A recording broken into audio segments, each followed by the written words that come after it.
Dans un monde rationnel, banal et prévisible, rien n'est aussi intriguant, rien n'est aussi fascinant et angoissant que le sentiment du mystère qui nous envahit lorsque nous faisons face à l'inconnu. Deux prospecteurs découvrent une mine d'or. Leur fortune est faite. Et lequel d'entre eux héritera du précieux métal? Un western classique.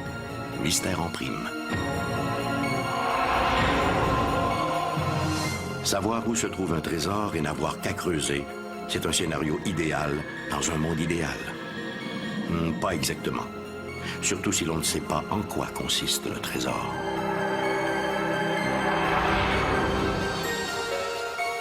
En janvier 1953, un B-25 de l'armée canadienne survole les Rocheuses en direction de Sea Island. À son bord, une étrange cargaison marquée de l'aigle impérial nazi. Quel secret renferment ces caisses?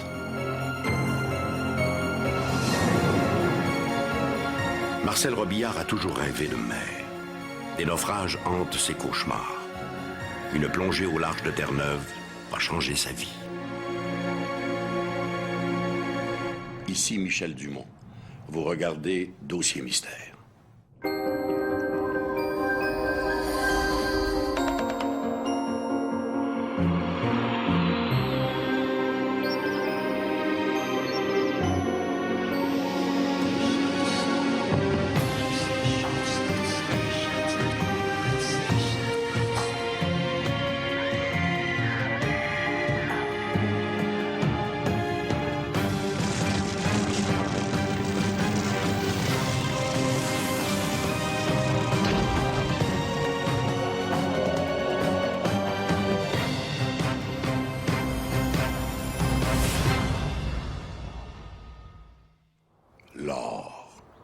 Depuis toujours, ce métal précieux a fasciné les hommes, des pharaons d'Égypte aux empereurs aztèques. Mais à la fin du 19e siècle, c'est la folie de la ruée vers l'or. Par milliers, des aventuriers vont partir aux quatre coins de la planète, des déserts de l'Afrique du Sud au sommet des Rocheuses canadiennes. Sur la base de simples rumeurs, des dizaines de prospecteurs vont errer dans les montagnes de Highwood, en Alberta, à la recherche de la mine perdue de Frank Lemon. Au sud-ouest de Calgary, baigné par les eaux de la Highwood River, se dresse la chaîne de montagnes des Highwood, premier contrefort des Rocheuses canadiennes. C'est un paysage grandiose qui attire les amoureux de la nature et les chasseurs de trésors. On raconte que c'est au cœur de la Highwood Mountain Range que se cacherait l'un des gisements aurifères les plus riches du Canada, la mine perdue de Frank Lemon.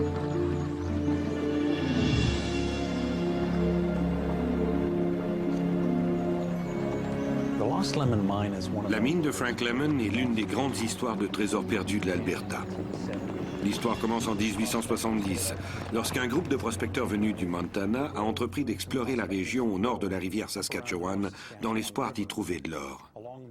Au cours de l'équipée, deux d'entre eux, un certain Black Jack et un dénommé Lemon, ont décidé de quitter la horde pour faire cavalier seul. On sait très peu de choses à propos de Frank Lemon et Black Jack. Bien sûr, il y a une foule d'anecdotes et d'histoires à leur sujet, et les journaux ont même imprimé des détails les concernant, des informations obtenues auprès de gens qui disaient les connaître. Mais historiquement parlant, on ne sait à peu près rien d'eux, et encore moins où et quand ils ont disparu.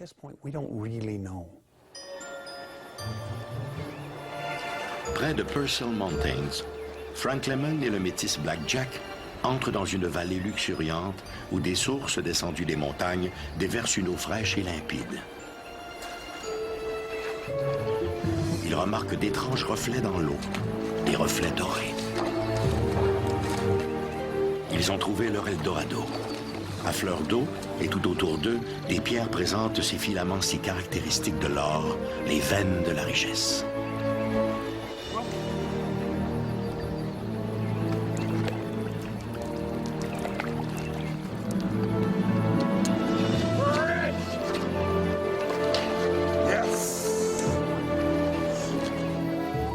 Ce soir-là, Lemon et Black Jack font face à un dilemme.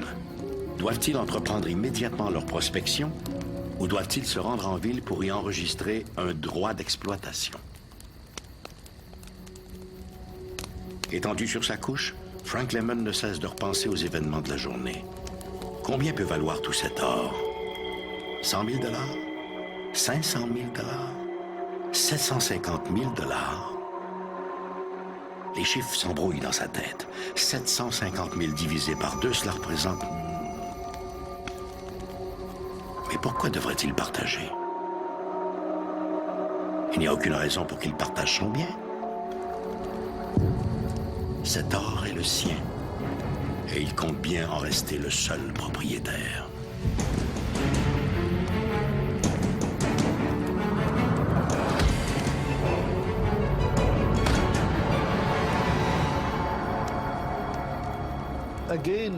Encore une fois, c'est une histoire de meurtre et d'intrigue. Le scénario typique pour un mystère de ce genre. Dans la légende, la dispute se termine lorsque Lemon assassine Blackjack. Après cela, il retourne au Montana où il gagne une mission de père jésuite. Il restera troublé par son expérience. Ce que le prospecteur ignore, c'est que son crime a été vu. À quelques mètres de là, derrière des buissons, 2 Amérindiens pieds noirs, William et Daniel Bendo, n'ont rien manqué de la scène. À l'aube, les frères Bendo retournent à la réserve de Morley, où ils informent le chef Bear Spa des événements de la nuit.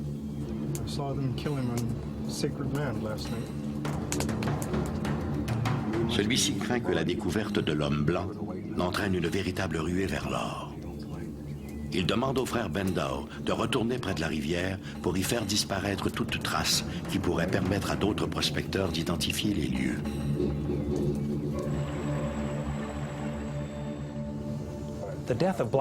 La mort de Blackjack a vite été attribuée à quelques Indiens renégats de la tribu des Blackfoot. C'est du moins la version qu'a servi Lemon en regagnant la civilisation. Peu après, un montagnard du nom de John McDougall a été envoyé pour retrouver et enterrer le pauvre Blackjack, tâche dont il s'est acquitté sans problème. McDougall a ensuite été engagé pour conduire des prospecteurs sur les lieux du drame, mais le groupe s'est arrêté à Fort Kipp, au Montana. Toujours d'après la légende, McDougall se serait saoulé à mort. Il n'a jamais eu la chance de montrer à qui que ce soit le site de l'or.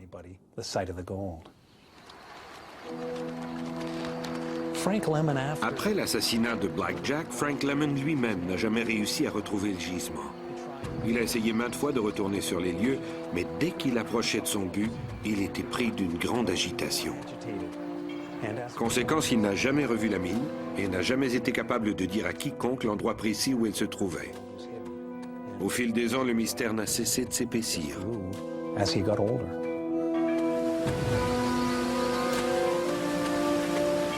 Avec les années, la recherche de la mine perdue de Frank Lemon va devenir l'obsession d'une poignée de prospecteurs.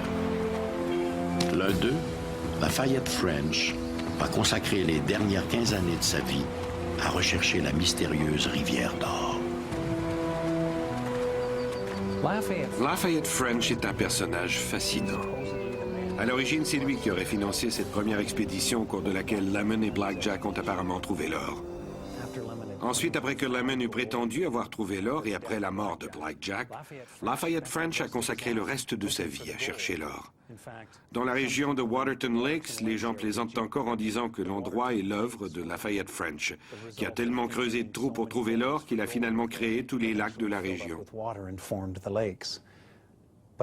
À un moment donné, French a écrit une lettre à un ami dans laquelle il affirmait avoir enfin résolu le mystère de la mine perdue de Lemon. Mais avant qu'il n'ait le temps de révéler à qui que ce soit sa location, il a été mortellement brûlé dans l'incendie de sa cabane. L'histoire venait de faire une autre victime.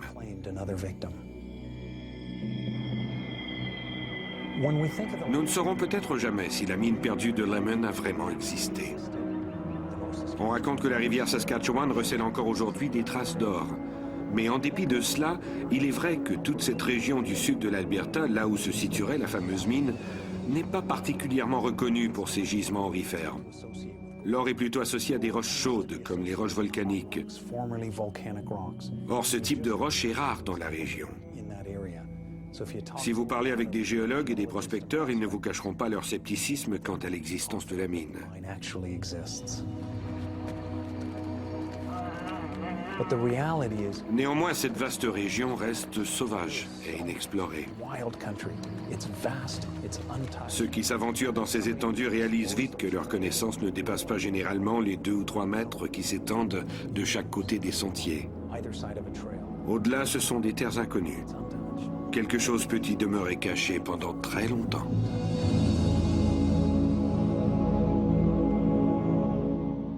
La mine perdue de Frank Lemon est l'une des grandes énigmes de l'Ouest canadien. Espoir déçu, échec et ruine, rien ne décourage les véritables chasseurs de trésors.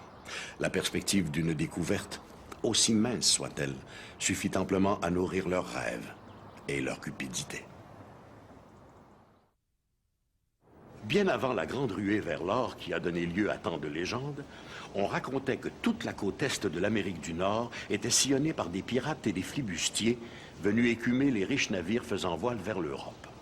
Même l'infâme capitaine Kidd aurait fait mouiller ses navires au large de la Nouvelle-Écosse.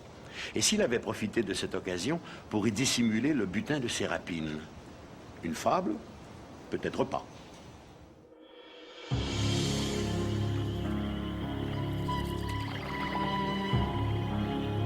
À l'été de 1795, Daniel McGuinness décide d'explorer en solitaire l'île aux Chênes, une terre minuscule et inhabitée dans la baie de Mahone, au sud-ouest de Halifax, en Nouvelle-Écosse. La rumeur locale veut que l'île soit hantée par des fantômes et autres créatures maléfiques.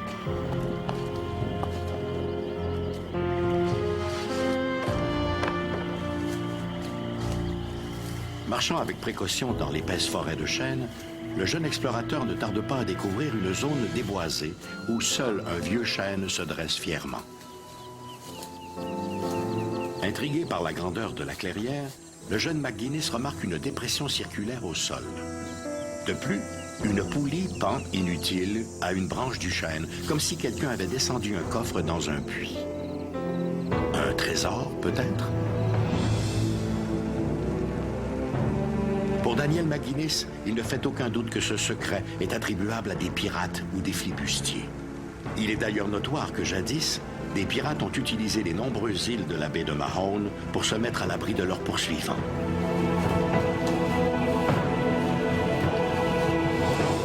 McGuinness est convaincu que des pirates se sont amenés sur l'île pour y camoufler un précieux butin. Il se serait servi du grand chêne comme point de repère et aurait décidé de creuser un trou à sa base pour y enfouir un trésor.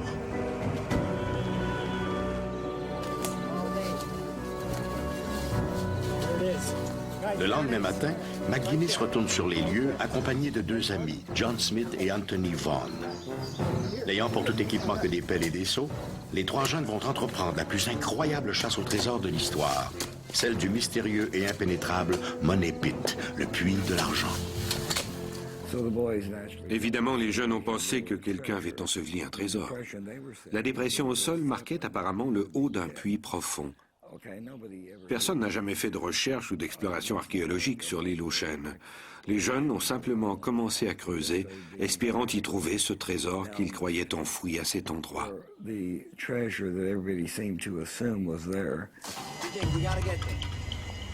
À 3 mètres, le trio se bute à une plateforme faite de madriers de chêne. Cette fois, plus de doute. Quelqu'un a bel et bien enseveli quelque chose dans ce trou. Espérant y découvrir un coffre débordant d'or et de joyaux, les garçons dégagent fébrilement la plateforme. Mais à leur grande déception, ils ne trouvent que la terre argileuse du puits. Au cours de l'été, ils ont creusé jusqu'à une profondeur de 30 pieds, puis ils ont abandonné. Personne ne voulait leur venir en aide.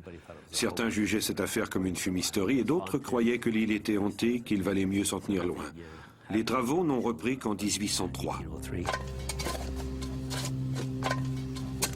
En 1803, la quête du mystérieux trésor recommence. Cette fois, une dizaine d'ouvriers accompagnent le trio. Rapidement, les terrassiers découvrent une autre plateforme 3 mètres plus bas. Puis, successivement, tous les 3 mètres, ils dégagent d'autres plateformes ainsi que plusieurs morceaux de bois. À 90 pieds de profondeur, ils se sont butés à une autre plateforme en bois. Il y en avait à tous les 10 pieds. Mais il y avait aussi une pierre étrange couverte de symboles comme des hiéroglyphes. Excités par cette découverte, ils tentent de déchiffrer le message qui y est inscrit.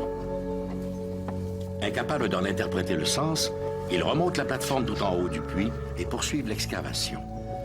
Ils touchent rapidement à ce qui semble être une autre plateforme, mais à la différence cette fois-ci, le bois paraît plus mou. Pourrait-il enfin s'agir du trésor? Comme c'est vendredi et que la nuit tombe, les hommes préfèrent remettre au lundi suivant l'étape finale de leur travail. Malheureusement pour eux, une surprise décevante les y attendra. Lorsqu'ils sont revenus, ils ont constaté que tout le puits était inondé jusqu'à 30 pieds de la surface, c'est-à-dire 60 pieds d'eau. Ils ont essayé d'écoper, mais sans résultat. Ils ont enfin remarqué que le niveau d'eau variait selon les marées. Or, comme il s'agissait d'eau salée, ils ont compris que le puits devait être relié à la mer par quelques mécanismes inconnus. Le printemps suivant, les chasseurs de trésors creusent un autre tunnel d'accès. L'aventure prend fin abruptement quand de l'eau inonde toute la galerie. Les terrassiers s'avouent vaincus. La suite n'est qu'une longue succession d'échecs et de déceptions. En 1849, la Truro Company est revenue. Une nouvelle organisation avec plus d'ouvriers et plus d'argent. Ils ont réussi à maintenir le niveau d'eau à son minimum. Ils ont ensuite fait monter une plateforme de forage et ont percé en dessous du niveau des 90 pieds. C'est à ce moment-là qu'ils ont remonté des éclats de bois. Pour eux, il est clair que la foreuse venait de traverser des coffres. Qui plus est, la foreuse se comportait comme si elle avait pénétré dans du métal en vrac. Il ne pouvait s'agir que de pièces d'or, mais aucune pièce d'or n'a jamais été remontée. Même en creusant un troisième tunnel d'accès, l'Alliance Truro fait face aux mêmes ennuis. Tout s'inonde. C'est alors qu'on découvre l'ingénieux mécanisme de protection du puits de l'argent. En vidant un colorant dans le puits principal, les ouvriers remarquent que la teinture se rejette dans la mer à deux endroits. Deux petites anses situées de part et d'autre de l'île. Les concepteurs de la cache ont apparemment aménagé deux canaux souterrains permettant d'amener l'eau de mer vers le puits principal. Ils ont dû se rendre à l'évidence. S'ils n'arrivaient pas à stopper l'arrivée d'eau, ils n'iraient nulle part. Ils ont construit une digue de rétention autour de Smith Cove. Ce faisant, ils ont découvert un système de canaux qui s'avançait dans la mer, au-delà de leur digue, et qui apparemment était de fabrication humaine. Ces canaux se rejoignaient en un point et servaient à amener l'eau jusqu'au Money Pit, le puits de l'argent, situé à quelques 500 pieds de là. Toutes ces tentatives infructueuses auraient bien sûr pu être évitées si, lors des travaux de 1804, les ouvriers avaient bloqué les canaux avant d'essayer de retirer la 9e plateforme à 27 mètres de profondeur. Mais qui aurait pu s'en douter? À moins que ce secret n'ait été celui de la mystérieuse pierre aux hiéroglyphes, découverte justement sur cette plateforme. Depuis, des dizaines de chercheurs de trésors se sont succédés dans l'île aux chênes. Tous ont juré qu'ils en rapporteraient le magot tant convoité. Les gens de la Truro Company ont creusé plusieurs puits parallèles au Money Pit. Aussi étrange que cela puisse paraître, ils étaient convaincus que s'ils pouvaient descendre en dessous du niveau des 90 pieds et creuser un puits latéral, ils pourraient rejoindre le trésor. Évidemment, à chaque tentative, ils n'ont fait qu'ouvrir de nouvelles voies d'eau. Si bien que vers 1860, on comptait pas moins de 6 ou 7 puits autour du Money Pit, tous inondés par l'eau de mer.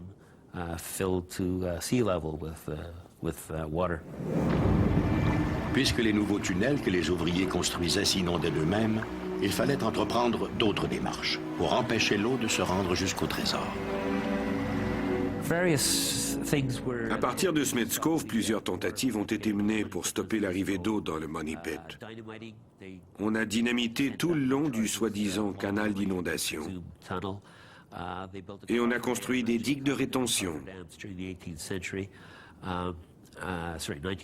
Des digues qui ont vite été emportées par les tempêtes. En août 1965, 4 chasseurs de trésors ont trouvé la mort, tous noyés dans les eaux boueuses du puits de l'argent. Mais le drame n'a pas découragé leurs successeurs. En 1971, Un groupe d'investisseurs montréalais, la Triton Alliance, a fait descendre une caméra submersible à quelques 60 mètres de profondeur.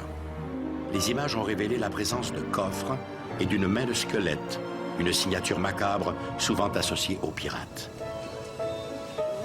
Mais quel est donc ce mystérieux trésor enfoui au fond du puits de l'argent? Je crois être en mesure d'affirmer que le Money Pit qui se trouve sur les côtes de la Nouvelle-Écosse a probablement été visité par Henri Sinclair et les Chevaliers du Temple. Or, plusieurs chroniques décrivent les Chevaliers du Temple comme étant les gardiens du Saint Graal. D'autres hypothèses soutiennent qu'il s'agirait d'une base pour ovnis. On a aussi prétendu qu'il s'agirait de la cache des manuscrits originaux de Shakespeare, tels que mentionnés par Francis Bacon. Il y a même un type qui correspond toujours avec moi et qui, lui, est persuadé qu'il s'agit de l'antre d'une communauté de Farfadais. On a également parlé de la cité perdue de l'Atlantide. Les hypothèses sont innombrables, mais la seule, à mon avis, qui a du sens et qui repose sur des objets retrouvés dans l'île, comme des vieux ciseaux espagnols, de la fibre de noix de coco et d'autres artefacts du genre, est l'hypothèse voulant qu'il s'agisse d'un trésor espagnol. On sait qu'à leur retour des Caraïbes et du Mexique, les navires espagnols suivaient les courants du Gulf Stream pour retourner chez eux. Or, cet itinéraire les amenait à moins de 200 ou 300 milles de l'île aux Chênes, avant de tourner vers l'Est. Jusqu'à présent, la quête de l'île aux Chênes a coûté plus de 2 millions de dollars, des rivières de sueur et au moins 5 vies humaines. Une facture élevée, quand on pense qu'à ce jour, aucun objet de valeur n'a jamais été remonté de ce fameux puits. Malgré les années écoulées, aucun trésor n'a jamais été trouvé. Il y a bien eu des rumeurs au 19e siècle, on aurait trouvé une chaîne en or, mais il n'y a aucune preuve de cela. Par contre, nous avons trouvé de nombreux indices intéressants.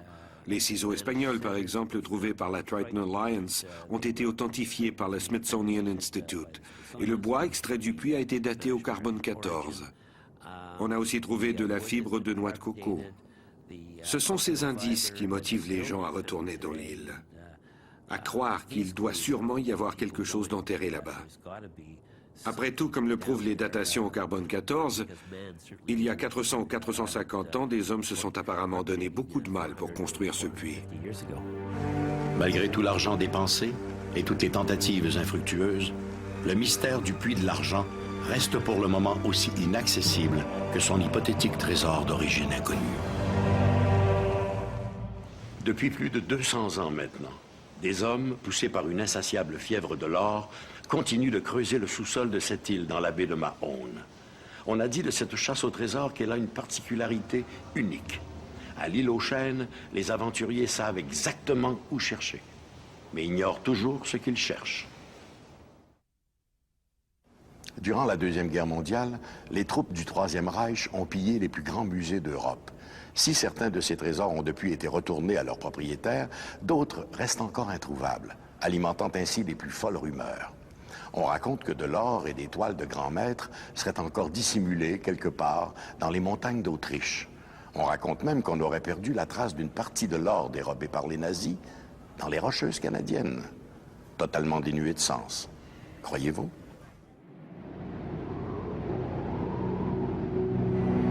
En janvier 1953, un bombardier Mitchell B-25 de l'armée canadienne survole la région de Pitt Lake, dans les Rocheuses. Le capitaine Jack McIntosh, un vétéran de la Deuxième Guerre mondiale, et son copilote se dirigent vers l'aéroport de Sea Island, en banlieue de Vancouver. Et voilà que le B-25, en traversant une zone orageuse, devient difficile à maîtriser. McIntosh sent que le verglas réduit le mouvement des volets sur les ailes, entraînant une perte d'altitude. L'orage, en réduisant la visibilité à quelques dizaines de mètres, rend le vol à vue impossible. Toutes les manœuvres de l'équipage pour reprendre de l'altitude restent vaines. Si bien que le B-25 se retrouve face au mont Spindle et en heurte la cime à 300 km/h, tuant sur le coup tous les membres d'équipage.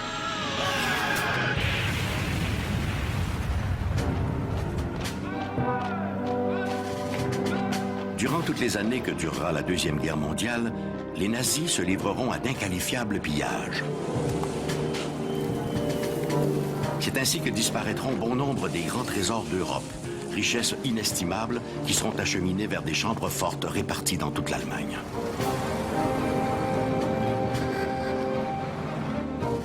Rien ne sera épargné.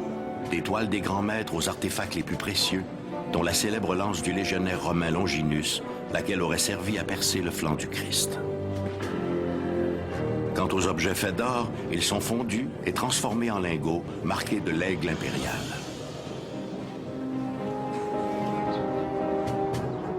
À la fin de la guerre, des spécialistes en œuvres d'art sont chargés de retracer les trésors dérobés par les nazis pour les retourner à leurs propriétaires. À en croire la légende, des soldats canadiens récompensés ainsi de leurs efforts retrouvent des caisses contenant des lingots d'or. Plusieurs lingots d'or. À la fin de la Deuxième Guerre mondiale, des militaires canadiens auraient trouvé de l'or dans le sous-sol d'une église en Allemagne. On sait que durant le conflit, les nazis avaient éparpillé leur butin pour le soustraire à l'ennemi. C'est l'or trouvé dans cette église, une église catholique romaine, qui a été embarqué à bord du bombardier B-25. Des dizaines et des dizaines de lingots d'or frappés de l'aigle nazi. Mais la cupidité n'est pas l'apanage du Troisième Reich. Et plutôt que d'en informer leurs supérieurs, les hommes entreprennent de faire sortir l'or du pays. En fait, ils manœuvrent si adroitement que leur butin va littéralement retomber dans l'oubli.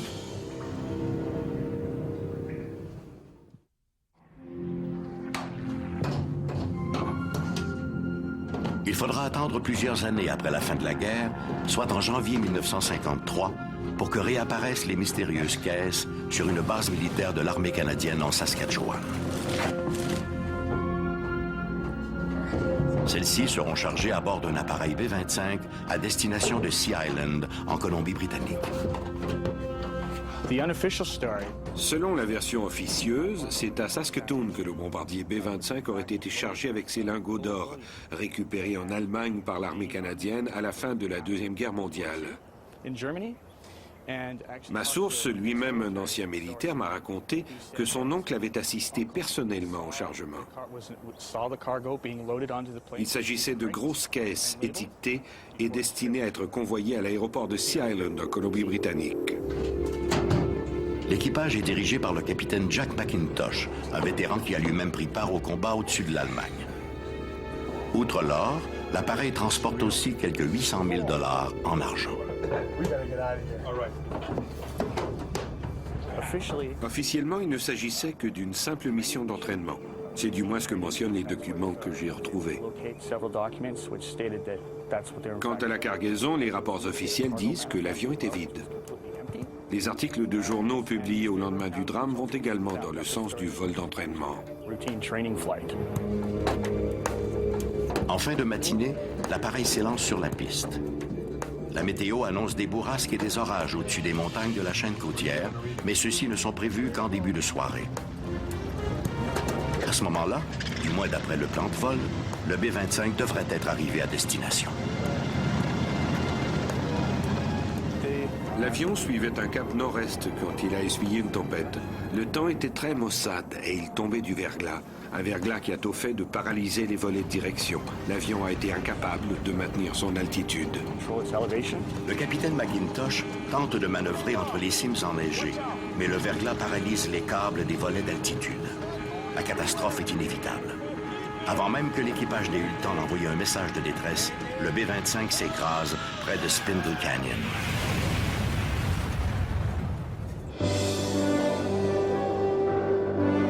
Il faudra plusieurs mois avant que les équipes de chercheurs passent le secteur au peigne fin et localisent enfin l'appareil. Le 14 septembre 1953, une équipe de secours s'est rendue sur les lieux de l'écrasement. Les militaires ont vite retiré les cadavres de l'épave et récupéré la cargaison, qu'elle ait eu ou non de la valeur. Les rumeurs au sujet de l'or ont commencé à circuler presque aussitôt. Le responsable en est un article de journal publié au lendemain de l'écrasement et qui disait que l'avion transportait de l'or et la paix des militaires. Plus de 50 ans après l'écrasement du B-25, le site du drame est resté à peu près inchangé. Seuls quelques prospecteurs de la région ont réussi à s'approcher de l'épave du B-25, mais rien ne laisse supposer qu'ils aient réussi à trouver l'or ou l'argent.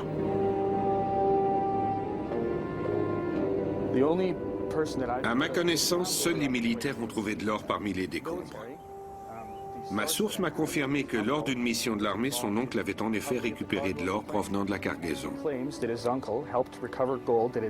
Au moment du crash, l'or se serait éparpillé dans les montagnes à proximité du point d'impact.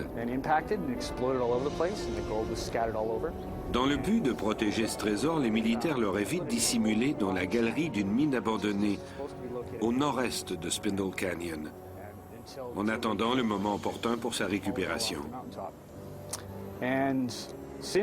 À ce jour, je ne connais personne qui ait tenté l'aventure d'une chasse au trésor. Mais il est fort possible qu'on puisse encore trouver de l'or même aujourd'hui. Quand l'avion s'est écrasé, le fuselage s'est ouvert et l'or s'est dispersé. D'après ma source, il n'aurait pas entièrement été récupéré.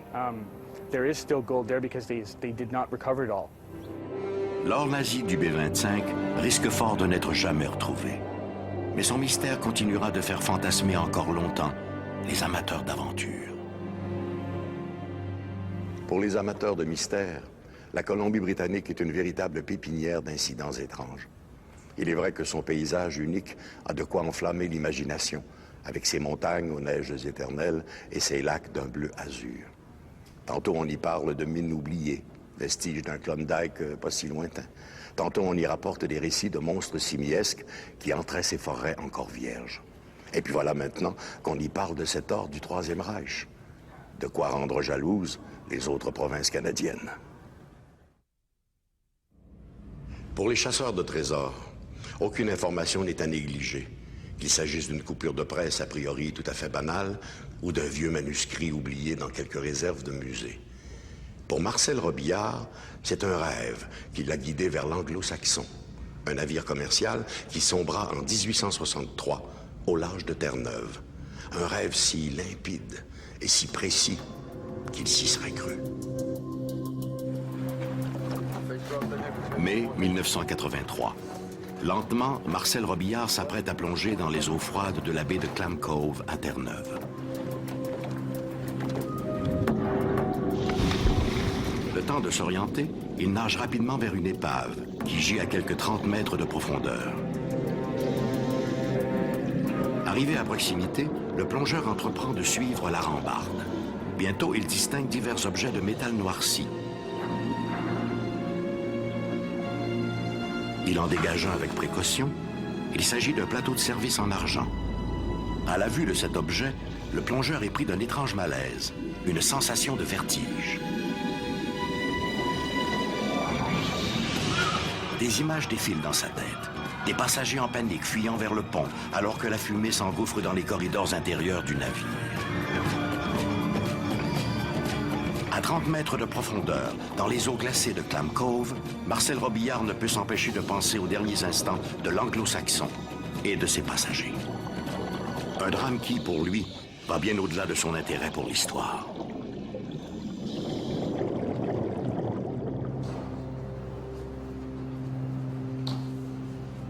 Dès l'âge de 5 ou 6 ans, le petit Marcel Robillard est fasciné par la mer et les bateaux.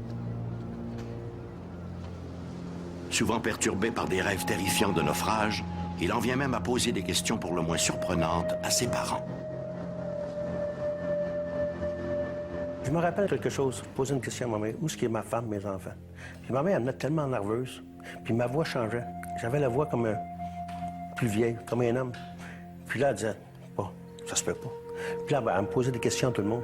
Comment ça fait qu'il est comme ça? Puis il y en a bien du monde qui pensait que j'étais possédé du démon. Si ses parents attribuent ces questions à l'imagination fertile de leur fils, Marcel, lui, sait qu'il n'en est rien.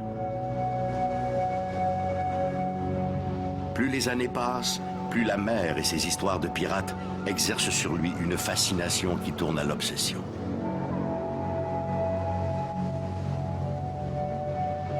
Je me réveillais dans la nuit, puis on aurait dit que j'ai tout fait. Puis je paniquais. Puis je voyais des aides dans les rochers. Puis je voyais toutes ces aides-là. Là. Il paraît qu'ils m'appelaient au secours. Où est-ce qu'on va? Qu'est-ce qu'on fait? C'est pareil en dedans de moi. Il faudrait que j'aille chercher mon bateau. Je ne sais pas quel sorte de bateau que c'était. J'en avais aucune idée. Où que ça pouvait être. À l'adolescence, à l'âge de 18 ans, Marcel Robillard s'inscrit à un cours de plongée sous-marine. Fort de cette formation, il est embauché comme plongeur pour souder les caissons du futur tunnel Louis-Hippolyte Lafontaine à Montréal. Mais Marcel Robillard sent l'appel des maritimes. Pour lui, son destin est, croit-il, à Terre-Neuve. Il apprend de la bouche des pêcheurs que les côtes pullulent d'épaves, dont certaines n'ont jamais été explorées. Il y a tellement d'épaves entre Saint-Jean-Terre-Neuve et Saint-Church. Ça, il y a une distance de 100 000. Il y a 400 épaves connues. Ça veut dire qu'il y a des épaves pour tout le monde. Je ne vais pas plonger sur toutes les épaves là-dedans. Là. Pas si tu peux pas plonger. Mais des trésors. Terre-Neuve, c'est la place, je pense, qui reste le plus de trésors. Avec des amis, il entreprend d'explorer plusieurs de ces épaves. Il en récupère les objets en cuivre et en bronze, comme les hélices et les canalisations, qu'il revend à des ferrailleurs locaux. Ce commerce lui permet de se consacrer exclusivement à l'exploration des épaves. J'ai plongé sur beaucoup d'épaves. Mais qu'est-ce que je faisais de l'argent? C'est la récupération des métaux. Le bronze, le cuivre. Puis pour ôter ça, on faisait au dynamitaire. Là, on montait ça en haut avec des paliers, puis en haut de la côte. Puis on mettait ça dans ma voiture, puis on allait vendre ça à Saint-Jean-Terre-Neuve pour la ferraille. Alors, c'était une aventure, ça dépasse l'imagination. En 1967, survient un événement qui va bouleverser la vie de Marcel Robillard. Alors qu'il se dirige vers Cape Race avec des amis pour faire de la plongée, il aperçoit une immense falaise qui s'avance dans la mer. Pris d'un sentiment étrange, il ordonne au capitaine de s'y arrêter. J'ai dit, arrêtez ça, on plonge ça. Il dit, c'est pas un coup sur le long des côtes. Hein. J'ai dit, c'est là que je plonge, point final. Puis c'est là que j'ai plongé. Puis en descendant, je me sentais drôle. Mais quand j'arrive dans le fond, je prends pas les caves et tout écrasé. Puis là, j'ai trouvé une fourchette. Puis quand j'ai monté à la surface, ça manquait de l'anglo-saxon aussi. Là, il y a tout ça d'images qui me posent, qui me... C'est pareil qu'il y a quelque chose qui défilait dans moi-même. On dirait que j'ai venais de découvrir quelque chose que je cherchais depuis toute ma vie. L'Anglo-Saxon, un paquebot à voile, a sombré en 1863. Marcel Robillard a la conviction d'avoir découvert quelque chose d'important, quelque chose qui l'appelle depuis sa tendre enfance. Dans les années 70, il s'était intéressé aux philosophies orientales et avait découvert la réincarnation. Il réalise maintenant que cette notion de vies antérieures est la seule explication possible à ce trouble qu'il ressent face à l'anglo-saxon.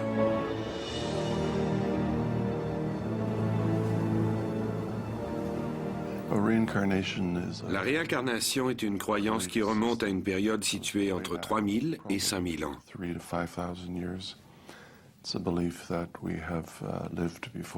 Elle part du principe que nous avons vécu des vies antérieures et que nous nous acheminons vers des vies futures après notre mort. Notre vie actuelle ne serait qu'un maillon dans une longue chaîne de vie continue. Marcel Robillard débute ensuite des recherches pour en savoir un peu plus sur l'anglo-saxon. L'anglo-saxon était un bateau passager qui faisait la navette entre l'Angleterre, Québec, Montréal. C'est un très beau bateau, 283 pieds, je crois. Puis un bateau, 3 mois. Il y avait un petit engin dedans, à vapeur, mais la plupart du temps, il était à voile. Le 16 avril 1863, le paquebot quitte l'Angleterre à destination de Montréal. Il compte à son bord 446 passagers. Le navire est dirigé par le capitaine William Burgess, un jeune officier de 31 ans. 9 jours plus tard, alors qu'il approche de Cape Race à Terre-Neuve, l'anglo-saxon rencontre un épais brouillard. Les voiles sont descendues, mais le capitaine Burgess néglige d'ordonner un sondage de profondeur. Une erreur de jugement catastrophique.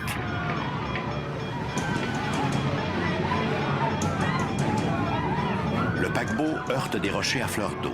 La coque se déchire. À bord, les membres d'équipage et les passagers tentent de fuir le navire dans une totale confusion. Il est rentré dans les côtes, là, avec 237 passagers. Puis le trou qui est là, c'est que 200 personnes ils ont rentré dans le trou, les cadavres. Ils ont rentré dans ce trou-là. Puis à la fin du trou, ça rentre peut-être dans le rocher, peut-être 300 pieds, 400 pieds. Puis à la fin, il y a quand même une petite plage. Mais tous les êtres sont ramassés là.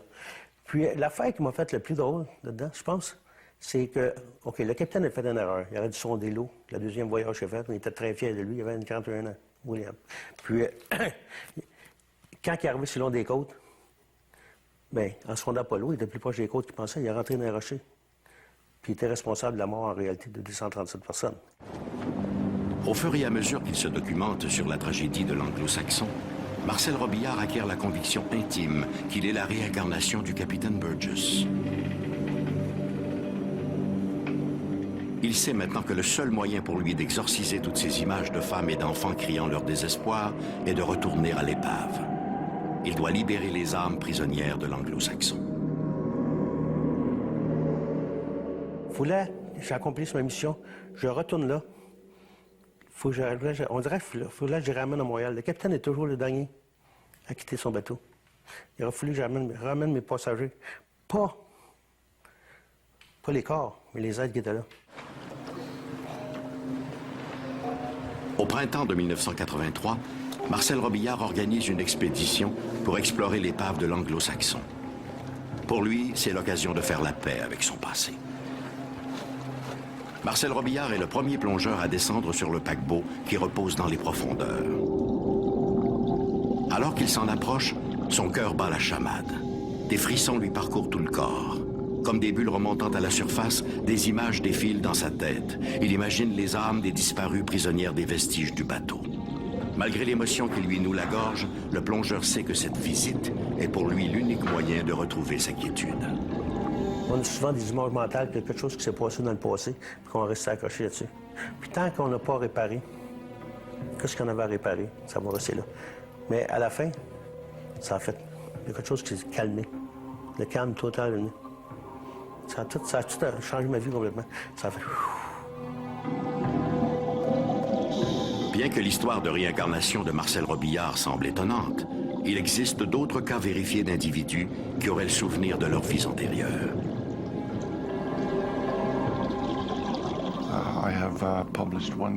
J'ai publié l'histoire d'un homme qui parlait le norrois, la langue des Vikings.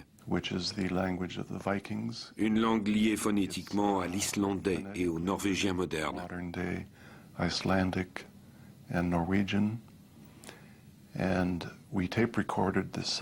Nous avons demandé à un expert d'écouter nos enregistrements réalisés avec notre sujet.